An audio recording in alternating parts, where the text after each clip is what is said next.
안녕하세요. 저는 디모아 마케팅팀의 임민경 차장이라고 하고요. 오늘 많은 분들 참석해 주셨는데 정말 감사드립니다. 저는 오늘 웨비나 순서랑 발표자를 간단히 소개만 해드리고 발표로 넘어가도록 하겠습니다. 네, 보시는 건 사전에 보내드린 메일에서 이미 보셨겠지만 오늘 웨비나는 이렇게 4가지 주제로 진행이 되고요. 위에 보시는 2개 세션은 보안사업팀 구본기 엔지니어께서 진행을 해주시고 아래 2개 세션은 보안사업팀 강석진 차장님께서 진행을 해주실 예정입니다. 그리고 오늘 웨비나에서는 각 발표자의 발표가 끝난 후에 각 한 번씩 총 2번의 Q&A 시간을 가질 예정이고요. 발표가 진행되는 동안에 궁금하신 사항들이 있으시면 채팅창에 올려주시면 Q&A 시간에 하나씩 답변을 드리는 걸로 하겠습니다. 그러면 저는 구본기 엔지니어에게 마이크 넘기도록 하겠습니다. 네, 안녕하세요. 저는 디모아의 구본기라고 합니다. 오늘은 전반적인 EPP 솔루션에 대해서 최대한 쉽게 정리를 해봤는데 쉬울지는 잘 모르겠네요. 그래서 최대한 간략하게 설명을 드리려고 정리를 해봤어요. 그리고 뭐 기본적으로 EPP나 EMS에서 다들 아시겠지만 한 번 더 확인한다라고 생각해 주시고 한 번 더 확인한다고 생각해 주시고 들어주시면 감사하겠습니다. 먼저 EPP에 대해 설명드리기 전에 EMS에서 EPP를 넘어오면서 좀 명칭들이 많이 바뀌었어요. 기존에 EMS는 EPP로 변경이 되었고 APM 같은 경우에는 EPM, 그리고 APRM은 EPRM, 그리고 FPC 지킴이는 ESA로 완전 이름이 변경됐어요. 그리고 추가적으로 새로 들어온 EDR이라는 솔루션이 새로 생겨서 이 부분에 대해서 조금 더 플레임을 알고 싶으신 분들은 따로 찾아보시면 될 것 같습니다. 본격적으로 EPP에 대해서 설명을 드리려고 합니다. 기본적으로 EPP는 좀 쉽게 말씀드리면 통합관리 시스템이라고 해요. 어떤 걸 통합관리하길래 라고 생각이 되실 텐데 기본적으로 여기 보이시는 V3랑 EPM, EPRM, ESA, EDR이라는 5가지의 솔루션을 관리를 합니다. 기본적으로 EPP는 이 5가지 솔루션에 대해서 통합 정책 또는 개별 정책을 통해서 각각의 정책을 설정하실 수 있으시고 V3 같은 경우에는 EPP를 통해서 최신 업데이트나 엔진 파일을 업데이트 하실 수 있으시고 EPM 같은 경우에는 윈도우즈 보안 패치나 오피스에 대한 보안 패치 여러 소프트웨어에 대한 패치를 지원하는 게 EPM이라고 보시면 되고 나머지 EPRM이나 ESA는 EPP를 통해서 관리를 하시는 거고 EDR 같은 경우에는 EDR에서 나온 분석이나 이런 추적 같은 로그 내용 같은 경우를 EPP를 통해서 보실 수 있다고 생각하시면 될 것 같아요. 그래서 기본적으로 요 5개의 솔루션이 EPP에 포함이 되는데 단독 EPP 혼자만 사용하시는 건 불가능해요. 우리는 EPP만 사서 EPP만 쓰겠다라고 하시면 사용하실 수는 있지만 사용할 만한 게 없죠. 그래서 이 5개 중에서 그러면은 또 고객사분들 중에서 그러면은 EPP 사용하려면 여기 아래 5가지를 전부 다 구입해야 되냐? 라고 물어보시는 분들도 간혹 계시는데 이 5개 중에서 적어도 하나만 구매하셔도 EPP와 함께 사용 가능하시기 때문에 굳이 5개 다 안 사셔도 돼요. 그래서 적어도 하나만 있으시면은 EPP 사용하시는데 문제가 없다라는 점 알아주셨으면 좋겠습니다. 그리고 추가적으로 한 가지 더 말씀드리면 이 아래 5가지 솔루션 중에서 V3를 제외하고 나머지는 다 단독 사용이 불가능합니다. V3는 굳이 EPP가 없으셔도 엔드포인트 PC단에 그냥 설치해서 사용할 수 있으시지만 EPM이나 EPRM, ESA나 EDR 같은 경우는 EPP라는 서버가 꼭 필요하기 때문에 EPP 서버 없이는 나머지는 사용할 수 없다는 점 알아주셨으면 좋겠습니다. 다시 돌아와서 EPP는 그래서 기본적으로 통합관리 시스템이라고 생각을 해주시면 될 것 같고 그 다음에는 이제 EPM으로 설명을 드릴 텐데요. EPM에 대해서는 많은 분들이 좀 많이 집중해서 들어주셨으면 좋겠어요. 왜냐하면은 기존에 EMS든 현재 지금 EPP든 V3를 제외하고 가장 많이 사용되는 솔루션이 지금 EPM이라는 솔루션이에요. 다른 다른 솔루션보다는 EPM이 굉장히 많이 사용되고 있기 때문에 좀 더 자세히 알아두시는 게 좋으실 것 같아요. 그래서 EPM 같은 경우에는 앞에 보이시는 것처럼 EPP를 통해서 보안 패치를 한 번에 할 수 있는 솔루션입니다. 어떤 보안 패치를 할 수 있냐면 기본적으로 윈도우즈 보안 패치, 그 다음에 MS 오피스에 관한 패치, 그리고 어도비도 뭐 다 할 수 있는 건 아니고 실버라이트나 어도비 플래시 플레이어나 자바, 그리고 나머지 크롬, 그리고 한글과 컴퓨터에 대한 패치를 지원을 하고 있습니다. 그 중에서도 EPM의 가장 메인은 윈도우즈 보안 패치입니다. 그러면 이 보안 패치가 굳이 EPP를 통해서 내려야 되냐라고 궁금하실 텐데, 폐쇄망 같은 경우, 폐쇄망이나 업무망을 이용하시는 고객사의 경우에는 윈도우 패치나 여러 소프트웨어 패치를 자동으로 하실 수가 없으세요. 인터넷이 연결되어 있지 않기 때문에. 수동으로 직접 하셔야 되는데, 수동으로 하시려면은 각각 PC에 붙여서 프로그램을 깔아주셔야 되고, 실행을 해주셔야 되기 때문에 너무 불편하기 때문에, 이거를 EPP와 EPM을 통해서, EPP 서버로부터 이제 연결이 된 에이전트에 뿌리게 되면서, 좀 더 편리하게 패치를 관리하실 수 있고 배포를 하실 수가 있습니다. 그러면 인터넷망 같은 게 필요가 없냐라고 생각하실 수도 있으시겠지만 인터넷망을 통해서 무분별하게 패치를 받으실 수도 있는 거고 또 잘못된 패치를 적용하셨을 때 PC를 또 개별적으로 또 지워줘야 되는 좀 귀찮은 일이 발생하실 수도 있으세요. 이런 경우는 EPP를 통해서 필요한 패치만 배포를 할 수 있고 또 잘못된 패치는 롤백을 진행하면서 좀 더 쉽게 문제 상황을 해결할 수 있기 때문에 이 EPM을 쓰시는 거를 추천하고 있습니다. 그리고 또 여기 왼쪽 아래에 보이시는 것처럼 안랩은 또 패치 연구소를 따로 또 마련하고 있어요. 그래서 기본적으로 MS에서 제공하는 패치에서 검증된 걸 첫 번째로 나오고 안랩에서 또 안랩 연구소에서 또다시 이 패치에 대해서 검증을 하게 됩니다. 그래서 두 번의 보안 검증을 거쳐서 조금 더 안전한 패치가 EPP를 통해서 배포될 수 있기 때문에 그냥 쓰시는 것보단 EPM을 통해서 쓰시는 게 훨씬 더 좋다는 점. 그래서 다시 처음으로 돌아오면은 그래서 EPM을 좀 정리를 해드리자면은 보안 패치를 한 번에 할 수 있는 솔루션이라고 생각을 해주시면 될 것 같습니다. 이렇게 정리를 하고 다음 EPRM으로 넘어가도록 하겠습니다. EPRM은 되게 간단합니다. EPRM을 한글로 좀 풀어보자면 개인정보 보호라고 불리는데 정말 말 그대로 개인정보를 보호하는 솔루션입니다. 회사에 기밀 문서나 여러 가지 회사 직원들의 내용들이 있을 거잖아요.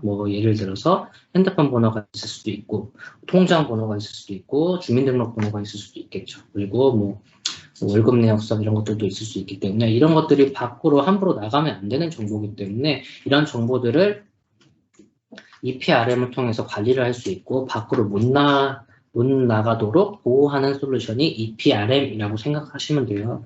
그러면 어떤 정보를 어떻게 보호하는지에 대해서 설명을 드리자면 첫 번째는 웹브라우저를 통한 유출 탐지 및 차단이라고 해요. 저희가 크롬이나 익스플로러를 쓰면서 이걸 통해서 파일을 끌어당겨서 업로드를 할 수도 있기 때문에 이런 파일이 업로드되는 과정 중에서 차단이 되고 해당 크롬이나 익스플로러 같은 경우는 몇 분 동안 프로그램 차단이 돼서 사용을 하실 수 없으세요. 똑같은 경우로 이메일이나 메신저 같은 경우도 저희가 카카오톡으로도 굉장히 많은 파일을 주고받는데 그 파일 속에 나가서는 안 되는 파일이 있다면은 해당 카카오톡이라고 예를 들면 카카오톡에 파일이 업로드되기 전에 카카오톡이 차단되고 2분, 3분 지나면 다시 카카오톡을 쓰실 수 있도록 다시 활성화가 되는 이런 방법으로 되어 있어요. 전체적으로. 그리고 마지막에 보시면은 프린트 문서 출력이라는 부분인데 개인정보를 프린트로 유출하게 되면은 기본적으로 프린트를 차단해서 출력이 되지 못하도록 막습니다. 추가적인 기능으로 있다면은 워터마크를 삽입해서 좀 더 보안을 구축할 수 있는 방법도 있고요. 그래서 EPRM을 다시 쉽게 정리해드리자면 내 PC에 개인정보가 유출되는 것을 보호하기 위한 솔루션이라고 정의를 하도록 하겠습니다. 그리고 이 ESA에 대해서 설명을 드릴 텐데요. 이 ESA는 기초적인 보안 수준을 내 PC의 기초적인 보안 수준을 평가하는 솔루션이에요. 뭐 어떤 보안 수준을 평가하냐면, 엄청 대단한 건 아니고, PC의 기본적인 옵션들 있잖아요. 보안. 비밀번호가 설정이 되어 있는지, 비밀번호 변경 주기는 제대로 설정되어 있는지, 화면 보호기 설정되어 있는지, 보안 제품이 설치되어 있는지, 최신 패치가 제대로 잘 적용돼서 이 PC가 지금 보안에 굉장히 취약한지 안 취약한지에 대해서 기본적인 보안 여부를 판단을 해서 이 보안 이 화면에 보이시는 것처럼 이 PC에 대한 점수를 매기게 됩니다. 이 점수를 매기게 돼서 뭐 고객사였어요. 우리 고객사는 70점 이하의 PC들은 다 불안한 PC라고 생각이 돼서 자동 조치를 하겠다라고 하면 70점 이하의 점수가 나온 PC들은 자동으로 조치가 돼서 70점 이상의 점수를 받을 수 있도록 조치가 돼요. 하나의 예를 들어드리면 비밀번호를 설정하지 않은 PC는 비밀번호를 설정하고 창이 뜨던가 비밀번호를 꽤나 오랫동안 사용하시는 고객들은 뭐 비밀번호 변경하시라고 새로 변경하시라고 뜨던가 아니면은 보안 제품이 설치되어 있지 않는 PC가 있다면 보안 제품을 설치하도록 유도를 합니다. 기본적으로는 안랩을 쓰기 때문에 안랩을 유도하겠지만 혹시라도 다른 벤더사의 보안 제품이 설치되어 있다면 이 보안 제품 설치가 최신 패치인지를 확인하고 최신 패치가 아니라면 해당 벤더사의 홈페이지로 유도를 해서 최대한 최신 패치를 적용할 수 있도록 유도를 하고 있습니다. 이렇게 ESA는 수치화해서 적극적인 사용자 유도를 해주는 게 ESA라고 생각을 해주시면 되겠습니다. 또 마지막 같은 경우에는 EDR인데요. 이 EDR은 이제 EMS에서는 없었던 솔루션이고 EPP가 들어서면서 새롭게 추가된 솔루션입니다. 기본적으로 EDR은 V3를 기반으로 사용되고 있고 V3랑 똑같이 악성 위협을 방어하지만 추가적으로 V3에서 더 못하는 일을 할 수 있는 이유가 기존에는 V3 같은 경우에는 그냥 악성 행위를 판단하고 삭제하고 치료하는 게 다였다면 EDR 같은 경우는 이 악성 행위가 어디서 왔는지 추적을 할 수가 있습니다. 어디서 왔고 이 어떤 프로그램을 썼고 어떤 프로그램을 통해서 어떤 명령어가 쓰여지는지도 전부 다 추적을 할 수 있기 때문에 이런 추적 과정에서 우리 회사의 취약점을 파악할 수 있고 이제 취약점을 보완할 수 있도록 도와주는 솔루션이 EDR이라고 생각을 하시면 될 것 같아요. 그래서 이렇게 그림처럼 보이는 것처럼 왼쪽에 어느 PC에서 걸렸고 이 PC에서 어떤 걸 시작해서 어떤 식으로 파일이 감염됐는가를 보여주실 수 있으세요. 그래서 이걸 통해서 고객사에서 취약한 부분을 보완할 수도 있고 아니면 더 차단을 할 수도 있으시고 이런 식으로 위협 대응이 가능한 게 EDR이라고 생각을 해 주시면 돼요. 그래서 사실 이 부분만 보자면은 여러분들이 알고 계시는 MDS의 기능과 좀 비슷해 보이지만은 기본적으로 비슷해 보이는 기능이지만 분명히 좀 다른 두 개의 솔루션은 좀 다른 경우입니다. MDS 같은 경우는 네트워크 단에 붙여서 이미 그 전에 있는 일을 네트워크 패킷을 분석해서 차단을 하는 게 MDS고 그래서 네트워크 단에서 운영되는 게 MDS라면 EDR은 엔드포인트 단에서 움직이는 변화를 감지하고 그거를 추적하는 거라서 기능 자체는 비슷하지만 활용하는 기관이 완전 다르기 때문에 다른 솔루션이라고 봐주시면 될 것 같아요. 그래서 다시 정리하자면 EDR 같은 경우는 위협을 방어하고 추적하여 취약 부분을 찾기 위한 솔루션이라고 보시면 될 것 같은데 여기서 EDR 같은 경우는 다른 솔루션이랑 좀 다르게 전에도 말씀드렸다시피 V3 없이는 EDR을 사용이 불가능합니다. 그래서 뭐 다른 고객사에서 V3 아닌 다른 보안 제품을 사용하고 계신다면은 EPP EDR을 사용하실 수가 없으세요. EPP 말고 EDR을 사용하실 수는 없으세요. 그것도 추가적으로 EDR은 별도의 서버가 따로 필요가 합니다. 그래서 EPP 서버와 EDR 서버를 동시에 EPP를 사용하시면서 EDR도 사용하신다면 EPP 서버, EDR 서버 총 2개의 서버가 필요하기 때문에 이 부분에 대해서는 꼭 알아두셨으면 좋겠습니다. 그래서 이렇게 해서 기본적으로 EPP 솔루션에 대해서 좀 설명은 다 끝났어요. 그래서 이제 다음번 같은 경우에는 EPP 마이그레이션에 대해서 설명을 드리도록 하겠습니다. 사실 이 EPP 마이그레이션을 설명해 드리는 이유는 기존의 신규 고객으로 EPP를 도입하시는 고객사보다 APC나 EMS를 사용하시는 고객사가 EPP로 변경하는 부분이 많기 때문에 이 부분을 좀 설명을 드리는데 신규 고객사라고 해서 완전히 다 안 들어도 되는 건 아니지만 어느 정도는 포함되어 있으니까 들어주시면 감사하겠습니다. 첫 번째로는 아까 말씀드렸다시피 EPP용 서버가 필요하다는 겁니다. 요거를 설명드리는 이유는 사실 기존의 APC, EMS를 사용하던 고객사들은 기본적으로 장비의 필요성이 있지만 APC 윈도우를 사용하시던 고객사에서는 기존에는 원래 윈도우즈 서버나 윈도우즈 OS에 그냥 새로 올려서 추가적으로 사용을 했었어요. 그렇기 때문에 APC 한 서버에 APC 윈도우도 사용했고 본인들 회사의 다른 서비스도 같이 사용할 수 있도록 가능했던 거죠. 근데 이게 EPP로 넘어가면서 본인들의 서버가 따로 필요하다라는 점을 좀 이해하지 못하시는 분들이 계셔서 좀 헷갈리시는 분들이 많기 때문에 꼭 EPP용 서버가 필요하다는 점을 좀 알려주셨으면 좋겠어요.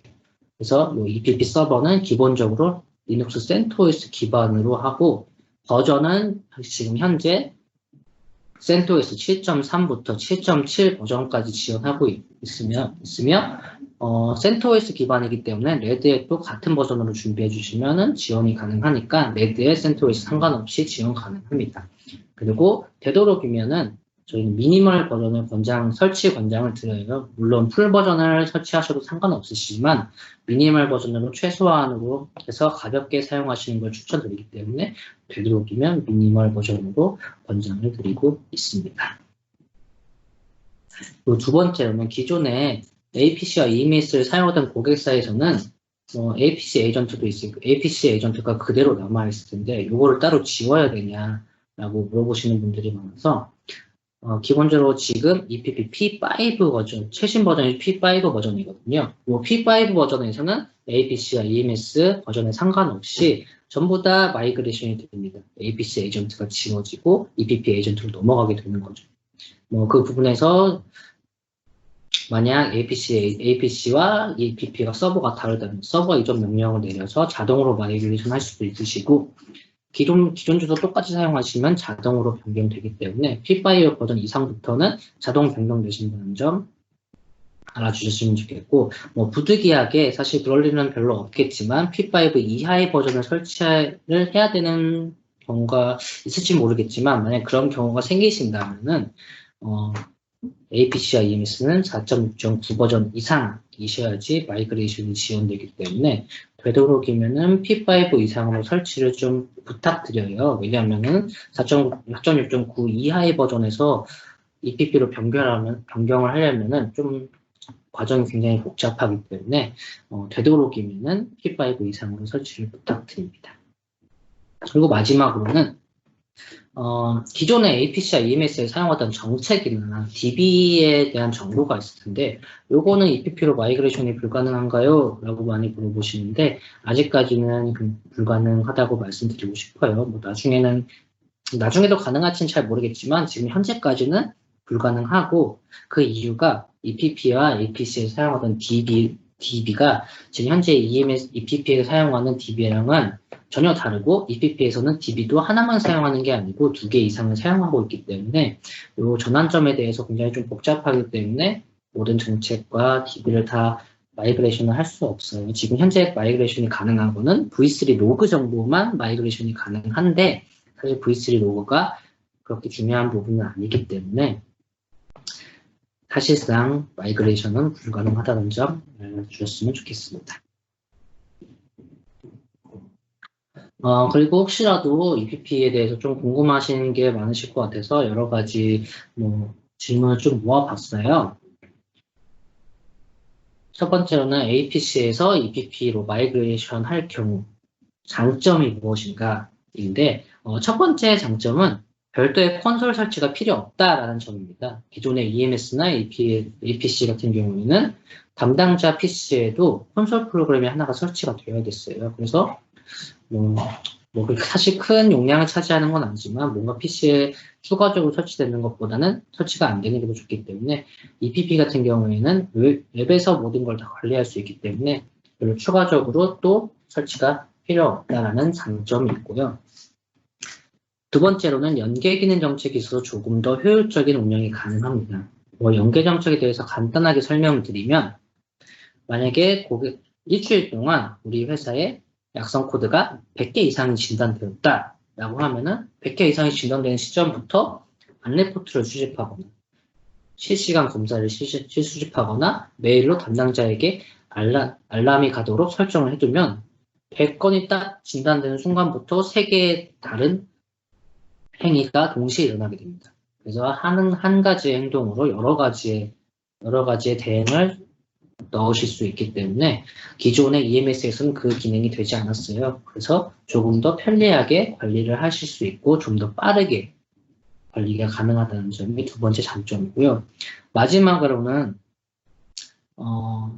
APC든 EPP든 사용하시다 보면은 문제가 발생할 때가 있잖아요. 이런 문제가 발생할 때 예전 같은 경우에는 어떤 에이전트, 어떤 PC에 문제가 생기면 그 PC에 직접 가서 안레포트를 수집해야 됐고 증상 지원을 해야 되는 번거로움이 있었어요. 서버에 문제가 있다면 서버에 직접 접속을 해서 따로 명령어를 치고 받아야 됐었다면 EPB 같은 경우에는 웹을 통해서 안레포트 수집도 가능하고 서버 레포트도 수집이 가능하기 때문에 굉장히 편해진 기능인데 사실 이 편해진 기능이 직원분들에겐 크게 와닿지는 않겠지만 담당자와 엔지니어 입장에서는 굉장히 편해졌고 이 기능으로 인해서 조금이라도 더 빨리 문제를 해결할 수 있다는 점에서 굉장히 큰 장점이라고 말씀드릴 수 있을 것 같습니다. 그리고 다음으로는 데스크탑 또는 가상 서버에도 EPP가 설치 가능한가라는 질문인데요. 요거는 기본적으로 EPP 스펙만 맞춰주신다면 사용하시는 데 전혀 문제는 없지만 간혹 가다 보면은 이제 클라우드 서버로 클라우드 서버에 EPP를 올려도 되냐 이거 물어보시는 분들도 많으신데 클라우드 서버에 올리실 때는 꼭 안랩에 한번 문의를 해주신 다음에 안랩에서 일정 가이드를 주시면 그 가이드대로 이제 진행을 하시면 될 것 같아요. 그래서 클라우드 서버를 제외한 다른 데스크탑 또는 가상 서버에도 EPP가 얼마든지 설치된다는 점, 설치가 가능합니다. 그리고 폐쇄망 환경에서도 EPP 사용이 가능한가요? 그래서는 사실 EMS도 전에 폐쇄망 환경에서도 가능했기 때문에 EPP도 EMS와 똑같이 폐쇄망 환경에서 가능하지만 EMS와 똑같이 업데이트가 필요하면 수동으로 올려야 하고 망연계를 통해서 따로 받으실 수도 있겠지만 기본적으로는 폐쇄망 환경에서도 EPP 사용이 가능하다는 점 알아주셨으면 좋겠습니다. 그리고 EDR은 따로 사용이 불가능한가요? 그래서 아까도 말씀드렸다시피 EDR은 V3 기반으로 사용되는 솔루션이기 때문에 V3 없이는 사용이 불가능하시고 또 EDR 서버가 따로 존재해야 된다는 점. 그 다음에 이런 식이면 될 것 같네요. 그래서 EDR은 따로 단독 사용이 불가능합니다. 요즘에 안랩에서는 EDR 단독 제품을 출시 예정이라고 하는데 아직 언제로 출시될지는 예정되지 않았어요. 그렇기 때문에 따로 사용은 불가능하다는 점 알아주셨으면 좋겠습니다. 네, Q&A 시간인데요. 지금 채팅창에 올라온 질문이 아직은 없어요. 혹시 지금 궁금하신 사항 있으신 분은 마이크 켜시고 질문을 해주셔도 됩니다. 혹시 궁금하신 사항 있으신가요?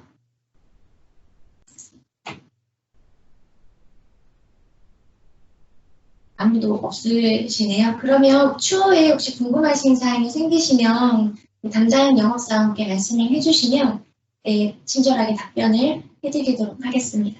그러면 다음 발표자 강석진 차장님께서 진행해 주시겠습니다.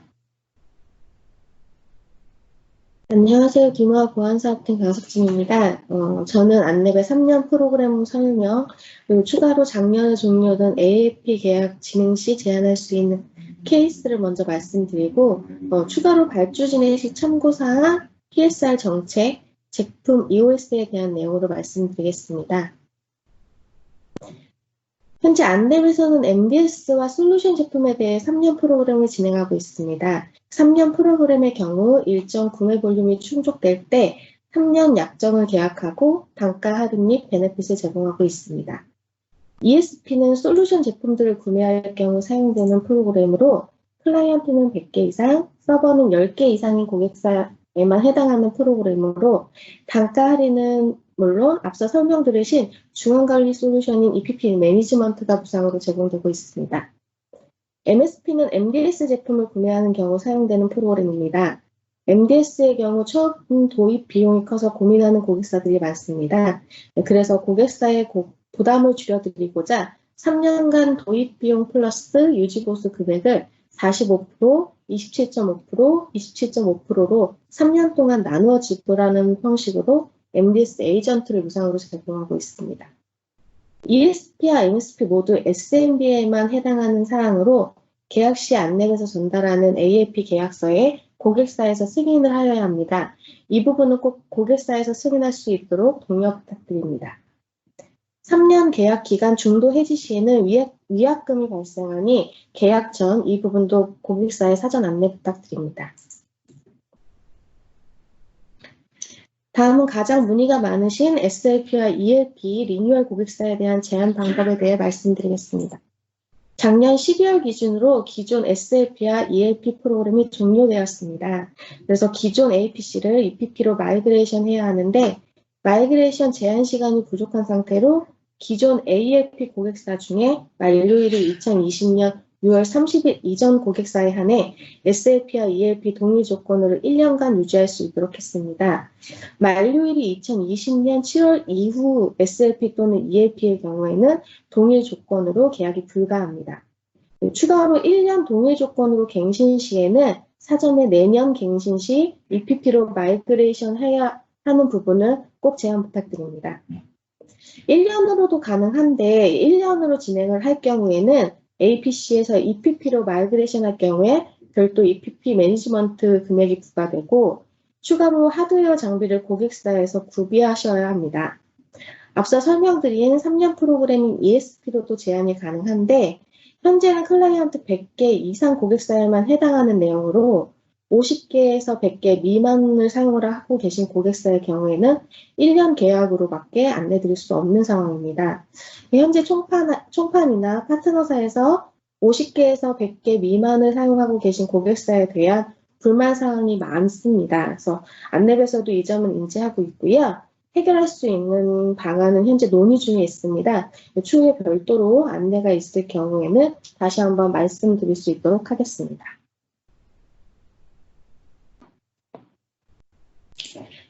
다음은 발주 시 꼭 숙지하셔야 되는 부분에 대해 설명드리도록 하겠습니다. 현재는 SMB, 네임드 모두 매출 총 금액이 500만 원 이상일 경우에는 고객사 계약서 및 발주서가 필수로 첨부되어야 합니다. 이거는 실제로 거래가 이루어졌는지에 대한 확인으로 고객사 제한 단가가 공개가 불가할 경우에는 가격을 지우고 전달해 주셔도 무관합니다. 위에서 말씀드린 고객 계약서 및 발주서는 고객사 날인이 꼭 포함되어야 하고요. 날인이 되지 않았을 경우에는 별도로 안내 영업 대표하고 사전에 확인이 필요합니다. 따로 연락 부탁드리고요. 총 금액이 1,000만 원이 안 될 경우에 한해서는 파트너 또는 리셀러 발주서로도 대체 가능합니다. 하지만 이 부분도 사전에 안내과 협의를 해야 되는 사항으로요. 별도로 연락 주셔야 합니다. 현재 고객사 만료일 이후 갱신 시에 임시 연장 요청을 하신 경우가 많습니다. 기존에는 4개월까지 가능했으나 현재는 만료일 기준으로 최대 3개월을 추가해서는 진행이 불가하고요. 그리고 임시 연장의 경우에도 1차 임시 연장은 최대 2달까지만 가능합니다. 2차로 임시 연장을 할 경우에는 안 된 내부 별도 품위가 필요한 상황으로 시간이 좀 많이 필요하니까 이 부분은 좀 양해 부탁드리고요. 최대한 만료일 이전에 발주 진행 부탁드립니다. 데모나 테스트의 경우에는 만료일이 아닌 시작일 기준으로 3개월까지밖에 진행이 되지 않습니다. 그렇기 때문에 3개월 이내에 데모가 진행될 수 있도록 유의 부탁드립니다. 계약기간 변경에 대해서도 말씀드리겠습니다. 현재는 검수가 늦어진다거나 아니면 고객사의 요청에 따라서 기존 계약 기간 변경 요청을 주시는 경우가 많은데요. 이제는 계약 기간 변경이 거의 불가하다고 보셔야 합니다.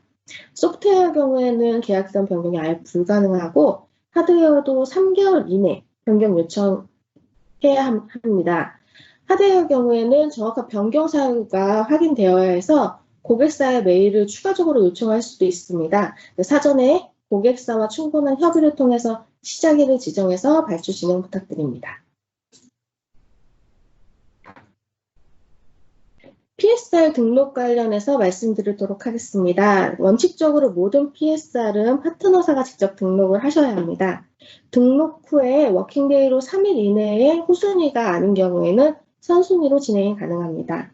15일 이내에 파트너사에서 영업사항을 업데이트하여야 하며 그 사이 업데이트를 하지 않으면 아웃 상태가 되니까 기간 내 업데이트 꼭 부탁드립니다. PSR은 최대 60일까지 가능하며 60일이 지나면 자동으로 아웃 상태가 됩니다. 60일이 지나서도 지속적으로 영업을 진행하고 계시다면 현재까지의 영업사항을 정리해서 메일로 전달하여 주시면 재등록할 수 있도록 하겠습니다. 아웃 상태가 되면 기존 선순위에서 후순위로 변경될 수도 있는데요. 영업만 지속적으로 진행하고 계시다면 다시 선순위로도 변경 가능하니까 이 부분도 사전에 저희 쪽에 안내해 주시면 됩니다. 안랩에서 단가 할인을 하기 위해서는 무조건 PSR을 1순위로 보고 있고요. 선순위로 등록이 되어야 합니다. 모든 길에 대해서 사전에 PSR 등록 부탁드립니다. 다만 기존 재계약건에 대해서는 기존 파트너가 영업을 지속적으로 하고 있는 경우라면 PSR이 선순위로 등록이 되어도 단가 할인이 어려울 수 있습니다. 이 점은 양해 부탁드립니다. 제품 종류에 대해서 말씀드리겠습니다. 2020년 6월 30일 기준으로 기존의 APC, APM, APRM, 네피시 키미가 신규 판매가 종료됩니다. 재계약의 경우에는 APC 윈도우 버전을 제외하고는 2024년 6월 30일까지 가능하고요. APC 윈도우 버전은 내년 6월 30일까지만 재계약이 가능합니다. 이 점 참고 부탁드리겠고요. 21년 7월부터는 APC 윈도우 버전은 모두 EPP로 마이그레이션 하셔야 하니까 진행하실 때 꼭 유의 부탁드립니다. 현재 EMS 장비 신규 판매도 올해 6월까지만 판매가 가능합니다. 6월 이후에 혹시라도 꼭 EMS 장비로 판매가 되어야 하는 경우가 있을 수 있는데요. 고객사의 EMS, EOS 일정에 대해서 사전에 안내하셔야 하고요. 이 부분은 저희 쪽이나 안내과도 사전에 협의를 해주셔야 합니다. 꼭 연락 부탁드리겠습니다. 네, 두 번째 Q&A 시간인데, 이번에도 새로 올라온 질문이 없으세요? 혹시 추후에 궁금하신 사항이 생기시면 담당자분께 말씀 부탁드리겠습니다. 네, 오늘 준비된 발표는 모두 끝났고, 제품에 대해서 조금 더 자세하게 알고 싶으신 분들께서는 영업사원에게 요청해 주시면 저희 영업사원과 엔지니어 동행해서 방문이 가능하니까 언제든지 말씀 부탁드리고요. 발표 자료와 Q&A, 저희가 정리한 Q&A 자료는 웨비나 후에 모두 공유해드릴 예정이고, 오늘 웨비나는 여기서 마치도록 하겠습니다. 오늘 참석해 주셔서 감사드립니다.